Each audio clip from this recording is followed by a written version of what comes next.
Developmental trauma changes the conversation between your brain and body, and I'm going to give you the neuroscience behind how and why that's happening and what to do about it at the end, and also what to stop doing so you don't stay stuck in these patterns and dynamics for the next 10, 20, 30 years. So be sure to watch until the end. And every week I have a deep dive into the science, into more of the science on my Substack. If you're a paid Substack subscriber, we go into deep dives every single week.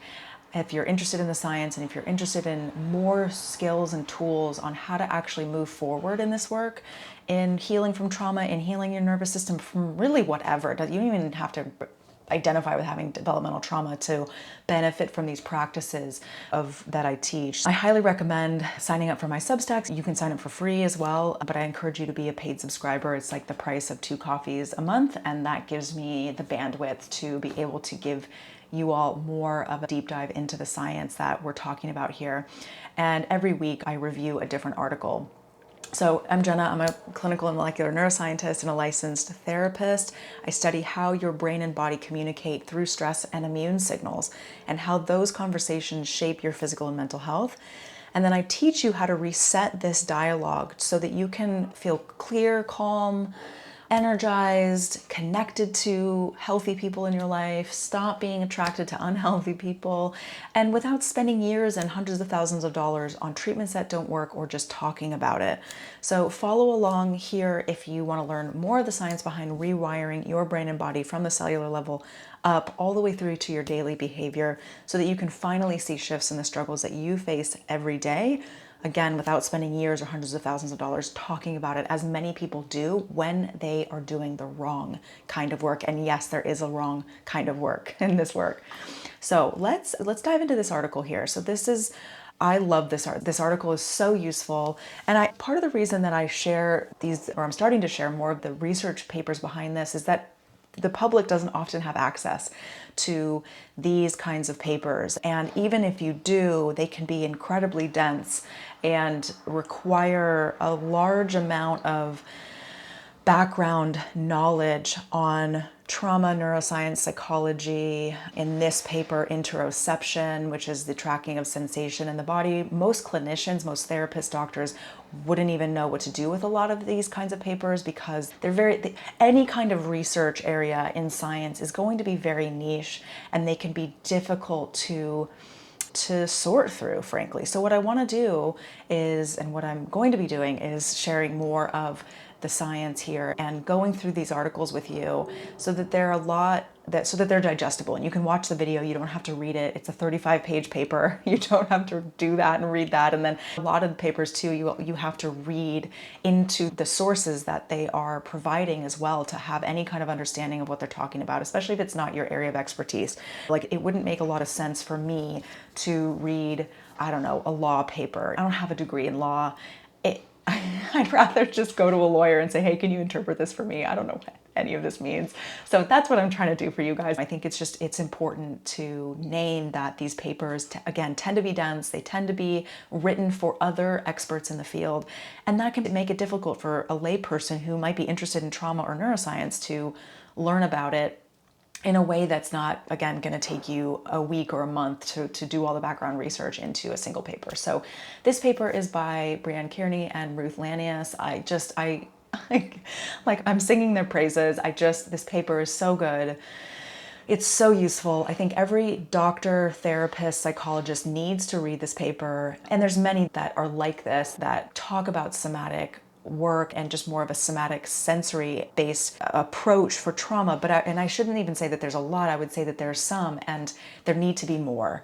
And so just my hat's off to you both. So thank you for this article. And I know how hard researchers work and how hard I've worked on research, and it's so much work to put a paper like this together. It's incredibly well researched, and so thank you for your contribution to science, and hopefully that they can see that in sharing these kinds of papers, both lay people and clinicians can have a better sense of how to effectively treat trauma, because a lot of the ways in which we're treating trauma today is not useful. Even the most evidence-based treatments are not that good, even within the evidence, okay? And there is a better way. I will be talking about that in the end, and I'll talk about that in my deep dive in Substack. So be sure you're there. Okay, so this paper, and actually I'm just gonna go through it separately here. So trauma changes the way that your brain and body talk and connect to one another, because trauma lives in the body and not in the story. This is a fact, okay? This is not a debatable, like we literally have that. We have the neuroscience, the neuroimaging research that shows that trauma does not live in the story, it lives in the body. And anybody who's trying to approach trauma from the story is working more with autobiographical memory, which is the story that someone tells about their life. Typically, we don't have autobiographical memory turn on around until we're maybe 4, 5, 6 years old, which means this is why people don't really have memories before the age of typically 4, let's say, on average. And so, when you try to work through trauma from that part of the brain, it's really not effective. And I've seen that time and time again in hundreds and hundreds of people in my clinical practice. So as a clinician scientist, I am interested in what actually works for people, and not just because something claims to have an evidence base. When you really get into some of those treatment modalities, you can see that they don't last more than 6 months long, typically, especially when we're working with PTSD and complex PTSD. They're very difficult to treat if you don't know how. And a lot of clinicians are not trained in effective treatment of PTSD and complex PTSD. And that might ruffle some feathers, but I tend to get the folks who have not been helped by traditional talk therapies, cognitive therapies, bilateral stimulation of the brain, which tends to disassociate people, and clinicians aren't trained to track physiological changes that show that, or physiological changes that indicate dissociation. So their clients can be dissociating, think they feel better, and the trauma either gets worse or they desensitize so much from it that they then go and do the same thing again, and they are victimized again. We have a problem here, and so I think it's really important for us to talk about that. And most clinicians are very well-meaning, but they just don't have enough training. They haven't done enough personal work in terms of embodiment to really know what true embodiment means and what interoceptive training means, which is interoceptive training meaning the training of tracking sensation in the body. And there's very specific ways that needs to happen. It's not just body scans or meditation or yoga. Those things are helpful, and I actually teach those practices, but I do it in a way that's trauma informed in my membership, in my courses, in my groups, because a lot of people who have a history of trauma can't access those nervous system states and those kinds of practices when they're not trauma informed and not geared toward interoception. And training people in interoception, healthy interoception, are missing the mark, and again can help begin to foster embodiment, but not enough to really release the trauma from somebody's body. So the trauma gets stuck in the brainstem level, which is the oldest part of your brain, and it originates at the earliest stages of embryonic development in utero. So they have a nice picture here, and actually I might just draw you a picture because these are a little more complicated. So yeah, we can see here, and actually I'd like to draw on this if I can. Let's see if I can. Okay, so we've got this image here, and sometimes it gets cut off. So we have a lot of sensory information that's coming in from the body always. Every single second you've got about 100,000 inputs, and that number varies, but you have thousands and thousands of inputs every single second that's coming up from these afferent nerve fibers, which makes up about 2/3 of the nerve fibers in the spinal cord. So you've got 2/3 of the spinal cord is basically tracking these kinds of somatic cues. I'm sorry, you can't see that. Let's see. So you're tracking these somatic, the body is sending these signals up into the brain, and the brain spends puts a lot of its resources into pulling information in from the body. And then it goes into the brainstem and starts to affect the hypothalamus, the amygdala. We also have the really, really important, which is how I train people, is into the posterior insula, where we're developing the skill of interoception. And then we also have some places in here like the periaqueductal gray. And let's see, what else do I want to highlight here? the locus coeruleus, and these deeper parts of the brain here basically are, and back in the brain, are actually the places that are being affected in trauma. And so this is why when you do cognitive talk therapy, and I'm really oversimplifying this, but typically you're just accessing the neocortex, the neocortical parts of the brain, which are the newest parts of the brain. And this is one reason that babies can take on trauma in utero depending on what's going on in pregnancy and the parent's unhealed trauma that's running amok in their bodies too. So people like to propagate the myth that, oh, children are resilient, they won't remember the trauma that happened to them. It's absolutely not true. We have evidence of children having trauma in utero because mom is stressed or being abused or abusing her own body through food or substances or something like that. Absolutely affects the fetus. And so we have to deal with that. So our behavior is being dictated by the nervous system and these sensory afferent tracts. Okay, so let's get rid of this. Okay, we have all this information coming in that is affecting our ability to, it's basically informing our behavior. No, it's not working again. Technology. Okay. We have all this information coming in from the body and it's influencing our nervous system, or our nervous system is influencing our behavior. And what we like to say is that the nervous system states speak, or trauma is hijacking the sensory system, and our behavior is dictated by that sensory information that's coming up from the body, those afferent nerve fibers, to the brain. So your sensory system is one of the most important systems to consider when trying to decode physical or mental health issues that doctors can't figure out. I often have people coming into my practice when I did more one-on-one work. Now I do more group work and more work in the membership and things like that. But a lot of the folks that would come to me often had physical health issues that doctors could not figure out. And so unresolved trauma, including mental and emotional abuse, hijacks the way this neural pathway functions, these neural pathways function, and the way that memory is laid down. So this is going to be negatively affected as well in dissociative subtypes of PTSD. Let's go there. I have a picture for you there. So we have basically what happens in these dissociative subtypes is that there is an overmodulation.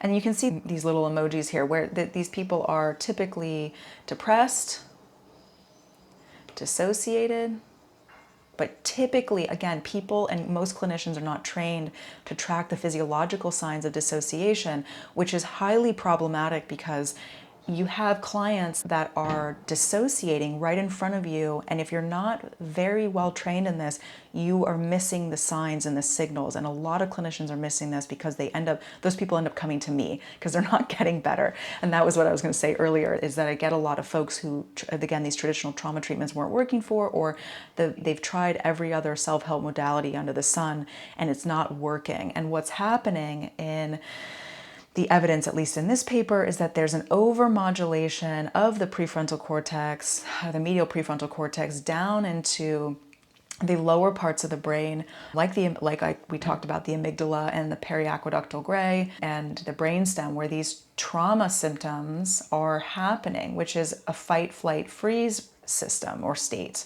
And the brain is overmodulating, which means it's being like a controlling older brother or something.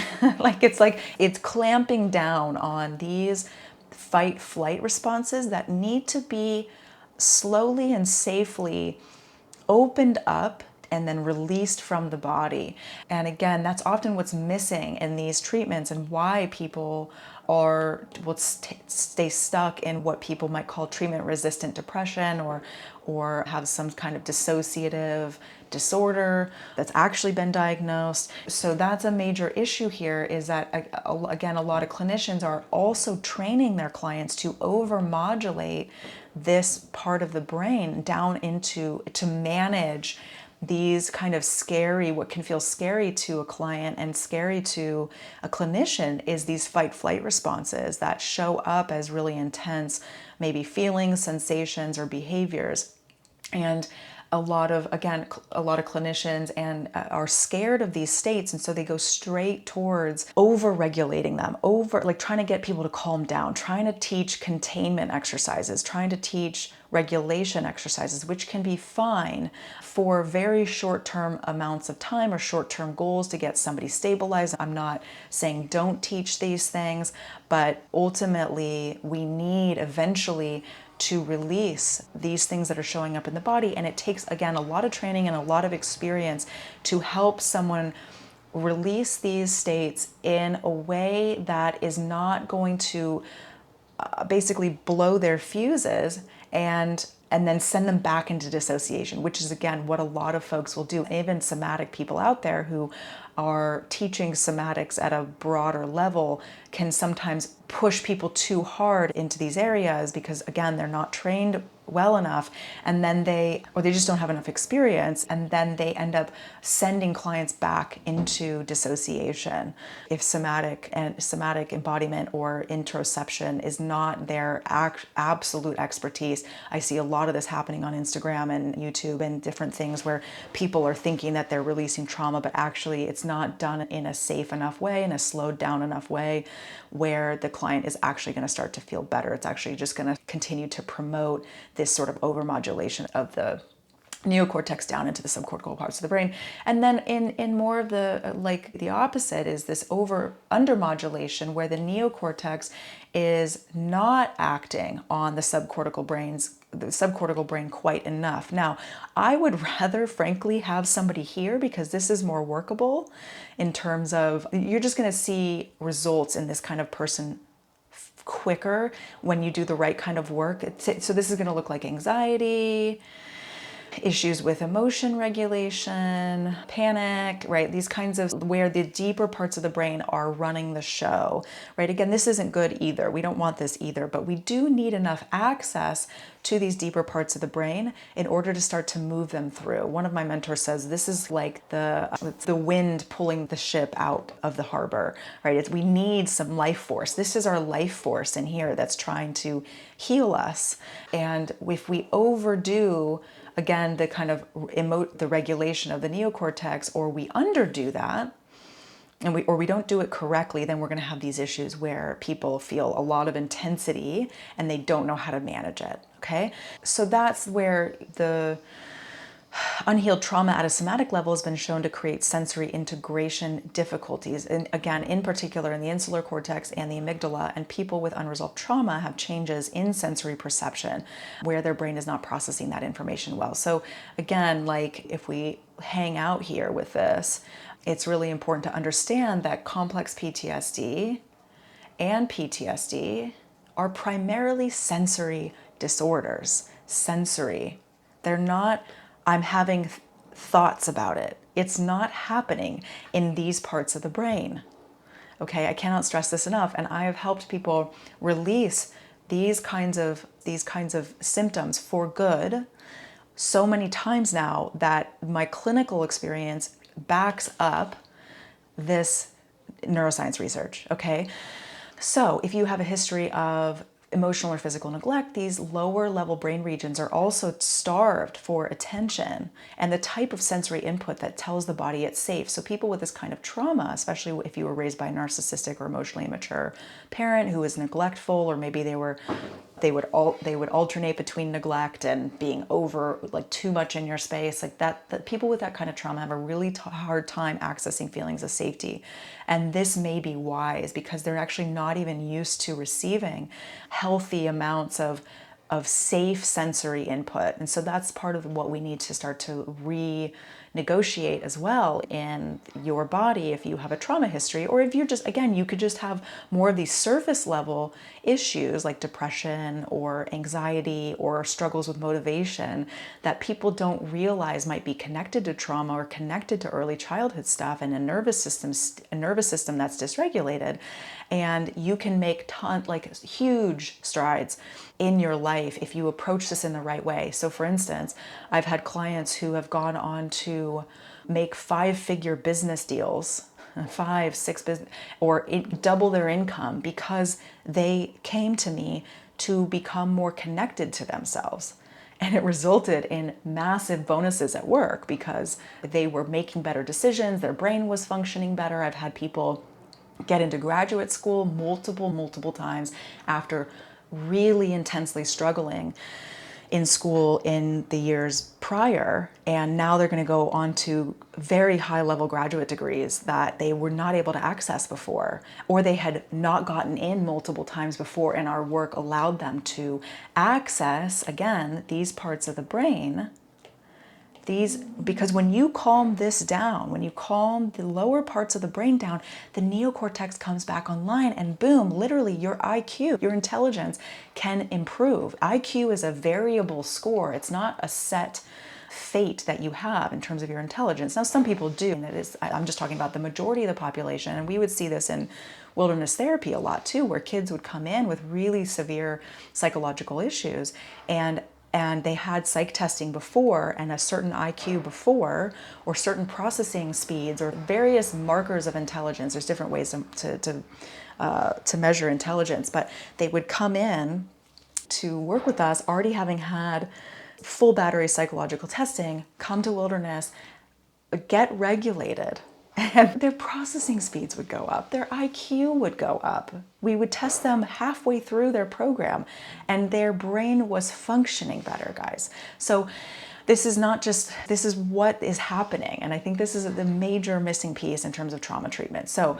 if you enjoyed that, I'm gonna pause this video now, and I'm gonna record the deep dive into, as if this wasn't enough of a deep dive for you, you can join my Substack. I'm gonna go into more of what to do about this in a moment. So just to review, in order to heal this, you must learn to get into your body in a safe, titrated, and slowed down way. Cognitive and cathartic and desensitization models do not do this. Even if they tout, yeah, we build resources for the client first, or we are titrating it. You typically not have done all those trainings. I'm trained in all those things. They're not teaching that, okay?